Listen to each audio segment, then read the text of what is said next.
Billionaire Fiancée Smirked as the maid was accused. Then CCTV ruined her plan. You think I don't know it was you? Isabella's voice cracked through the ballroom like a whip. 200 guests fell silent. The maid's hands trembled. I saw you near that table, Isabella hissed, holding up her diamond necklace like evidence in a courtroom. Daniel Hartwell stood frozen, torn between the woman he was about to marry and the woman who had raised his daughter since she was 3 years old. Nobody in that room knew that somewhere on a small black screen, the truth was already recording itself, and it was about to destroy everything Isabella had built. Welcome back, everyone. Tonight's story is one of betrayal, hidden truth, and the kind of justice that arrives when you least expect it. This is a story about a woman corrupted by wealth, a maid who refused to lose her dignity, and a twist that will leave you speechless. Before we begin, tell us in the comments what country are you watching from tonight. Let's get into it. Some people smile at you while planning your downfall. Grace Simmons had worked in the Hartwell mansion for 6 years. She remembered the exact day she started, March 14th, a cold spring morning in Charleston, South Carolina, because it was also the day Daniel Hartwell's wife had passed away, leaving behind a grieving husband and a 4-year-old daughter named Lily who cried herself to sleep every night. Grace wasn't just a maid. She was the woman who taught Lily how to tie her shoes when her father was buried in business calls. She was the one who sat by Lily's bed during thunderstorms, humming old lullabies until the little girl drifted off. Over the years, something had grown between them, not employer and employee, but something closer to family. Daniel noticed it too. He noticed the way Lily's eyes lit up when Grace walked into a room. He noticed how Grace never once complained, even when the workload doubled after his mother moved in, even when guests treated her like she was invisible. There was a quiet strength in Grace that Daniel deeply respected, though he rarely said it out loud. In his world, gratitude toward the help wasn't something people talked about at dinner parties. Then came Isabella Cross. She entered Daniel's life 18 months after his wife's passing, at a charity gala in New York City. She was beautiful, sharp, educated at a prestigious university, and, according to everyone who mattered in Daniel's social circle, the perfect match for a man of his status. Isabella laughed at the right jokes, wore the right dresses, and said the right things to the right people. Daniel, exhausted from grief and loneliness, fell for her charm within months. What Daniel didn't know was that Isabella hadn't always been this way. Years earlier, Isabella Cross had been a schoolteacher in a small town in Ohio, living paycheck to paycheck, driving a car with a cracked windshield she couldn't afford to fix. She had been kind then, genuinely kind. She used to buy lunch for students whose families couldn't afford it. She used to volunteer at the local shelter every weekend. Her mother, a nurse, had raised her to believe that character mattered more than money. But when Isabella moved to New York to pursue a career in event planning, she was swallowed by a world that measured a person's worth by their zip code, their designer bags, and the size of their diamond rings. Her new friends, Camille, Bianca, and Whitney, were wealthy socialites who mocked anyone who wasn't. At first, Isabella felt uncomfortable around their cruelty. She would go home some nights and cry, disgusted with herself for staying silent while they humiliated waiters or laughed at homeless people on the street. But slowly, disturbingly, she began to change. She started skipping calls from her mother. She stopped donating to the shelter. She began correcting her accent, changing her wardrobe, distancing herself from anyone who reminded her of where she came from. By the time she met Daniel Hartwell, the old Isabella, the teacher who gave away her lunch money, was buried so deep that even she had forgotten she once existed. Now, engaged to one of the wealthiest men in South Carolina, Isabella had one goal: to secure her place at the top of society, no matter what or who stood in her way. And in the Hartwell mansion, the biggest obstacle to Isabella's total control wasn't a business rival or a jealous socialite. It was Grace. Grace saw through Isabella's performance from day one. She noticed how Isabella spoke sweetly to Daniel but snapped at the staff the moment he left the room. She noticed how Isabella redirected household funds toward designer renovations while ignoring Lily's school events.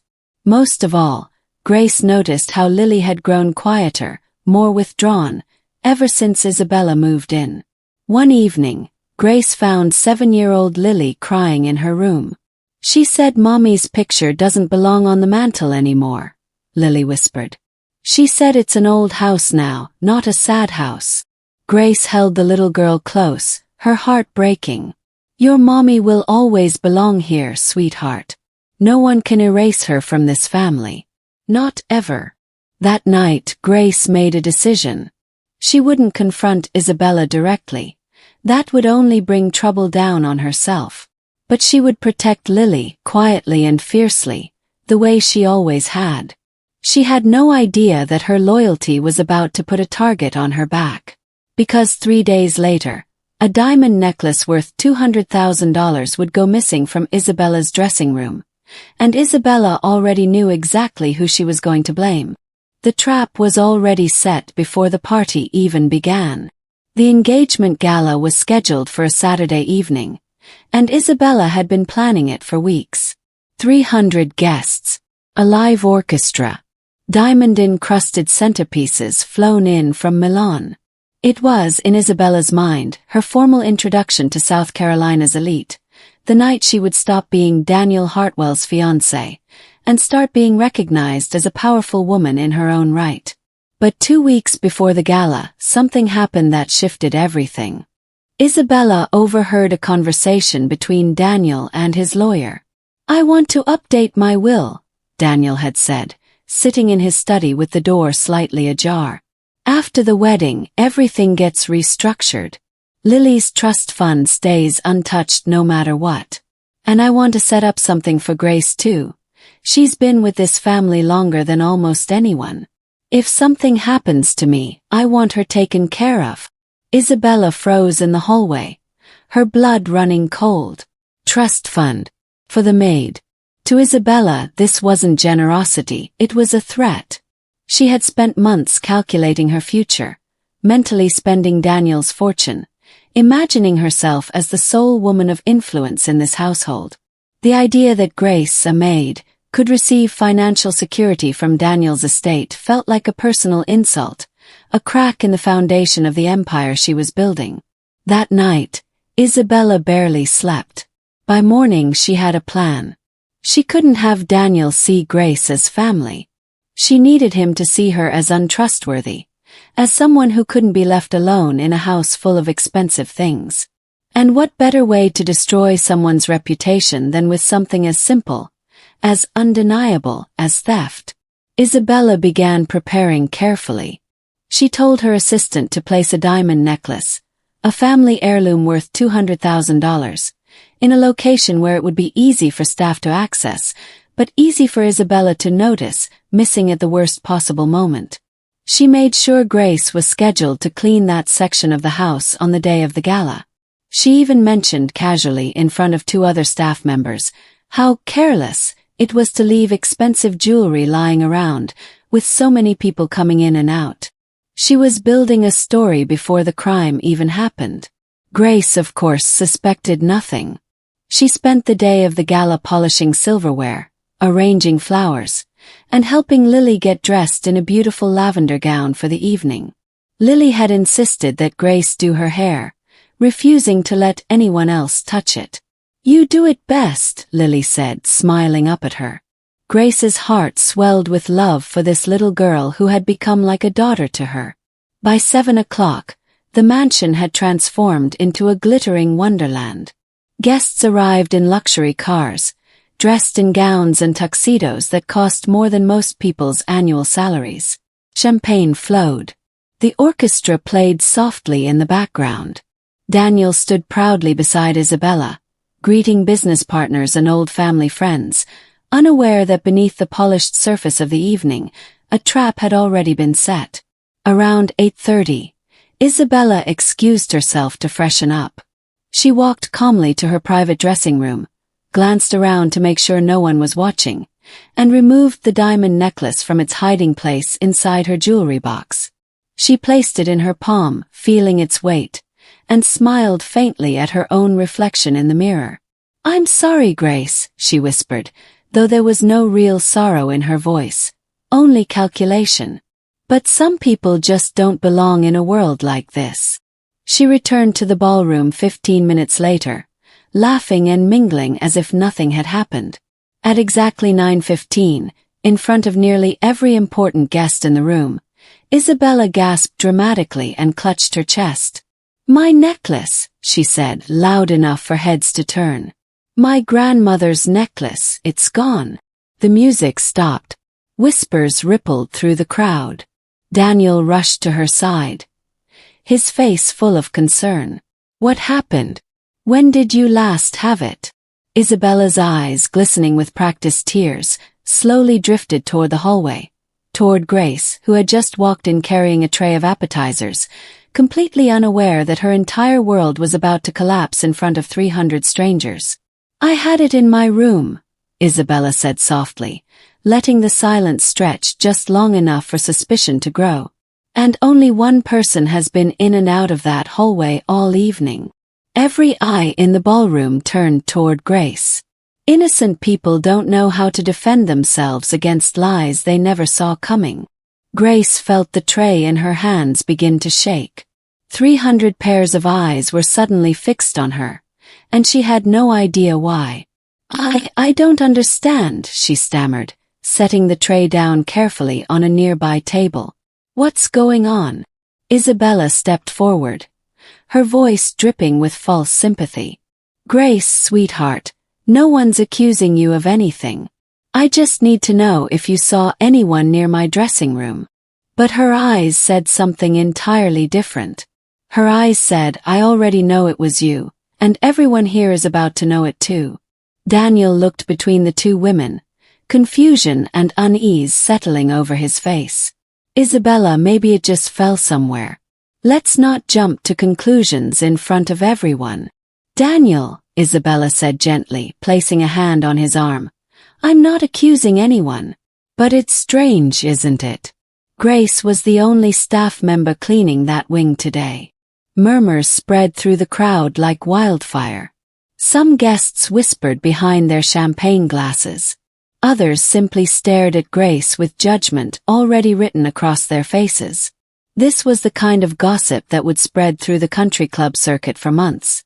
"Did you hear about the Hartwell maid?" Regardless of whether it was true, Grace's hands trembled as humiliation burned through her chest. "I would never," she said, her voice breaking. "I have worked in this house for 6 years. I raised that little girl upstairs like she was my own. I would never touch anything that wasn't mine."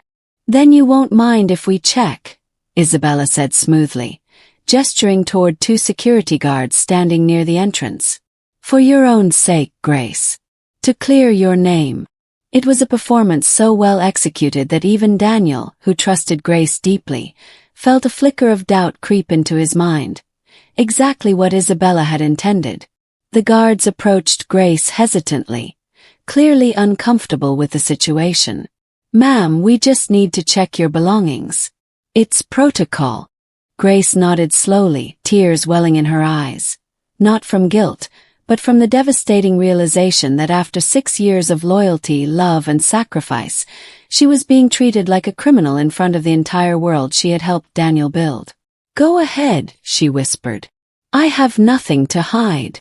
They searched her small purse. Nothing. They searched her apron pockets. Nothing. For a brief moment, hope flickered in Grace's chest, until one of the guards reached into the pocket of her uniform jacket, hanging on a coat rack near the kitchen entrance, and pulled out a small velvet pouch. Gasps rippled through the ballroom. Inside the pouch was the missing diamond necklace. Grace's knees nearly buckled. "That's not mine. I've never seen that before in my life. Someone put that there. I swear on Lily's life I did not take that necklace." But the damage was already done. Whispers turned into open accusations. Guests shook their heads in disapproval. Isabella covered her mouth with her hand, feigning shock and heartbreak, though inside she felt nothing but triumphant satisfaction. "I can't believe this," Isabella said softly, her voice trembling with manufactured emotion. "After everything we did for you, Grace. After everything." Daniel stood frozen, staring at the necklace in the guard's hand, then at Grace's tear-streaked face, then back at Isabella, who was now sobbing gently into a handkerchief someone had handed her. His mind raced. Everything pointed to Grace. The necklace found in her jacket, her access to the room, Isabella's tearful accusations. And yet, something inside him refused to fully believe it. "Grace has been part of this family for 6 years," Daniel said slowly, addressing the room. "I need to understand what actually happened before anyone makes accusations." "Daniel," Isabella said, her voice sharpening slightly, "the necklace was found in her pocket. What more proof do you need?" Just then, 7-year-old Lily came running down the staircase in her lavender gown, having heard the commotion from her room. Her eyes went wide with fear as she saw security guards standing near Grace, who was crying uncontrollably. "What are you doing to Grace?" Lily screamed, running toward them. "Grace didn't do anything. She was with me all evening doing my hair. She never left my room until 15 minutes ago." The ballroom fell into stunned silence. Isabella's face, for just a fraction of a second, flickered with panic. Because if Grace had been with Lily the entire evening, then someone else had placed that necklace in her jacket pocket. And there was only one other person who had access to both the dressing room and the kitchen hallway that night.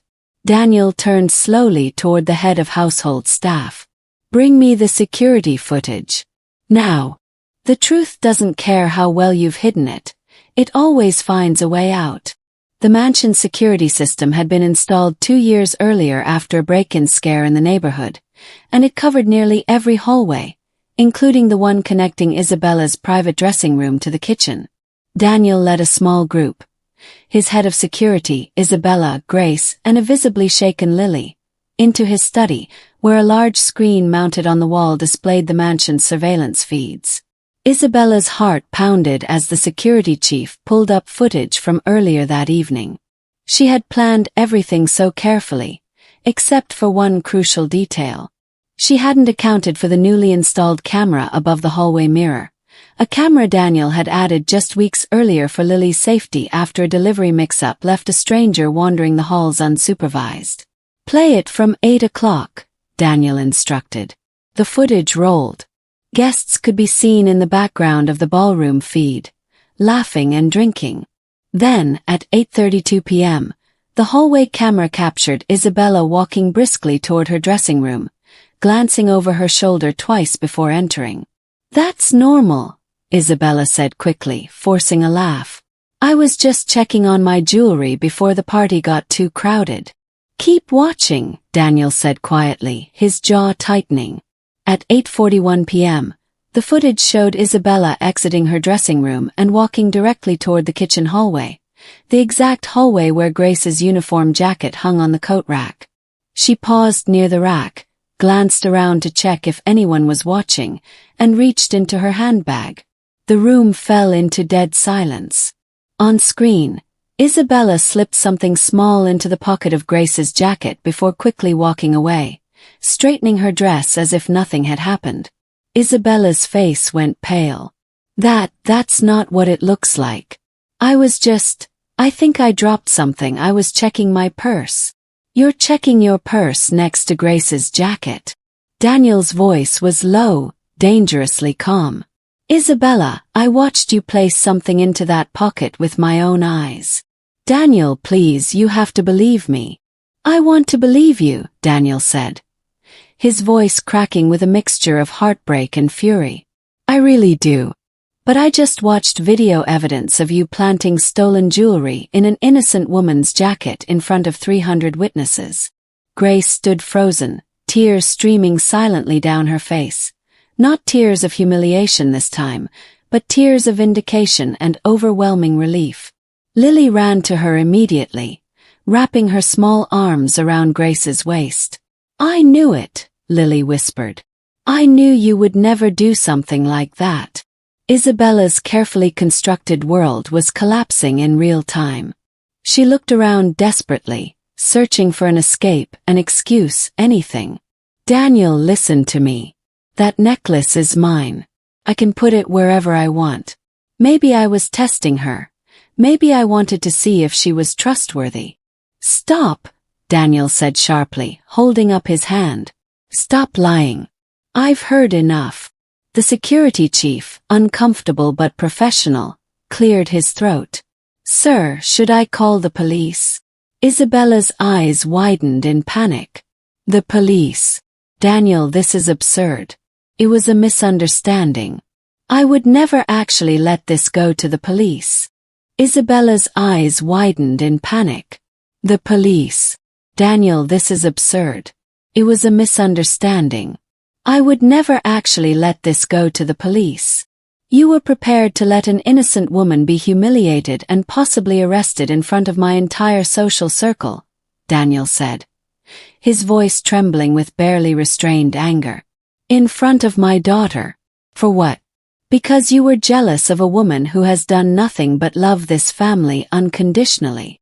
Isabella's mask, the one she had worn so perfectly for 18 months, finally shattered completely. You don't understand what it's like, she said, her voice suddenly raw and desperate. Do you know what it's like to watch your fiancé plan a trust fund for the maid while barely mentioning me in the same conversation? I heard you, Daniel. I heard you talking to your lawyer. You care more about her than you care about building a future with me. The room went silent again, but this time, the silence carried a different weight.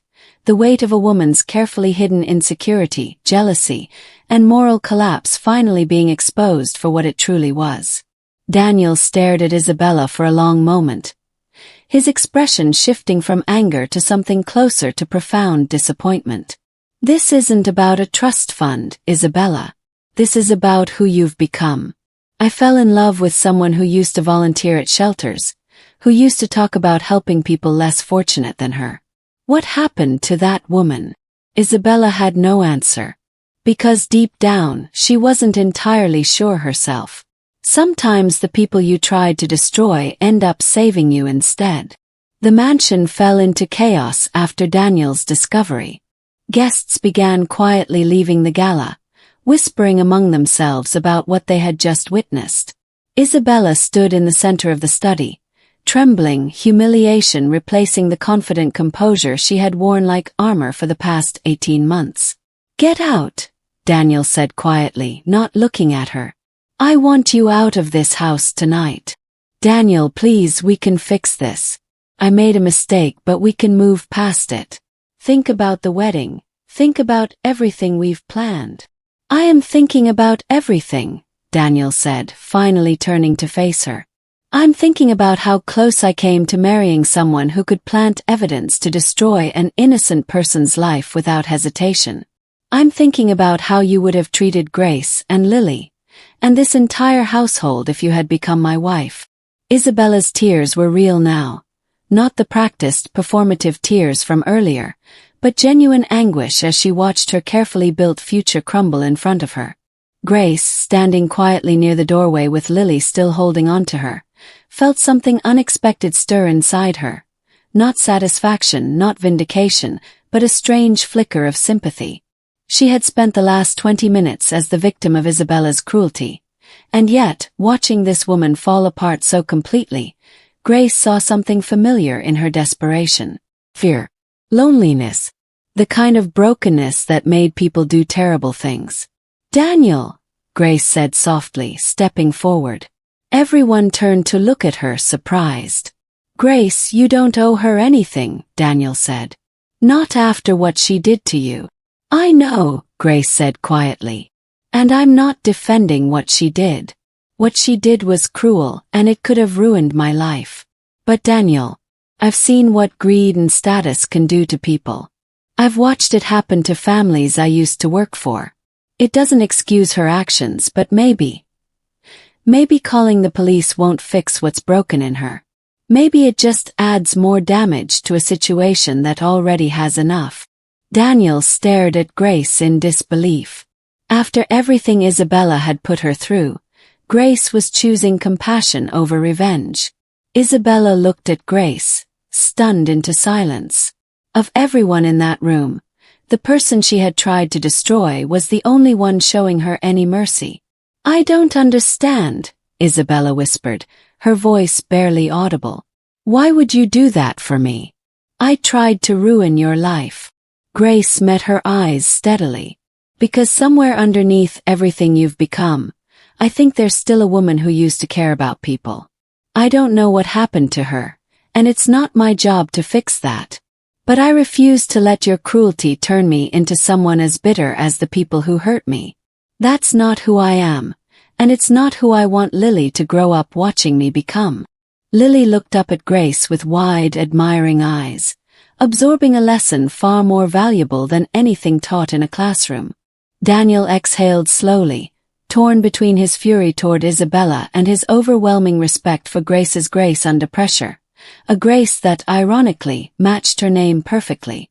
"I won't call the police," Daniel finally said, his voice hardening again as he turned to Isabella. "But you will leave tonight. The engagement is over. And you will never set foot in this house again." Isabella nodded slowly, tears streaming down her face, understanding that whatever future she had imagined for herself had just been destroyed. Not by Grace's revenge, but by her own choices.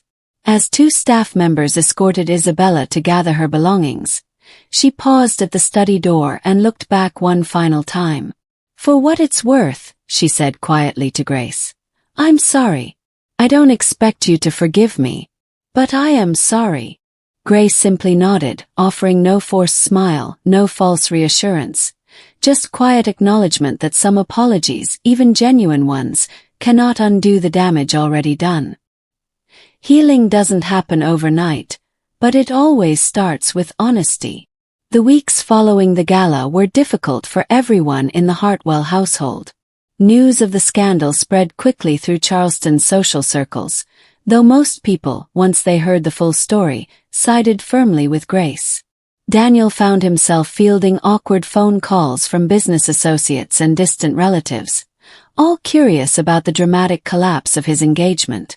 But amid the chaos, something beautiful began to happen. Daniel started spending more time at home, present in ways he hadn't been in years. He sat with Lily every evening, helping with homework, listening to stories about her day at school.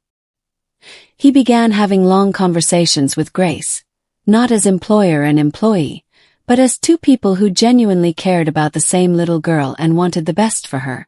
One evening, about 3 weeks after the incident, Daniel found Grace in the kitchen preparing dinner, humming softly to herself. "Grace," he said, leaning against the doorway, "can I ask you something?"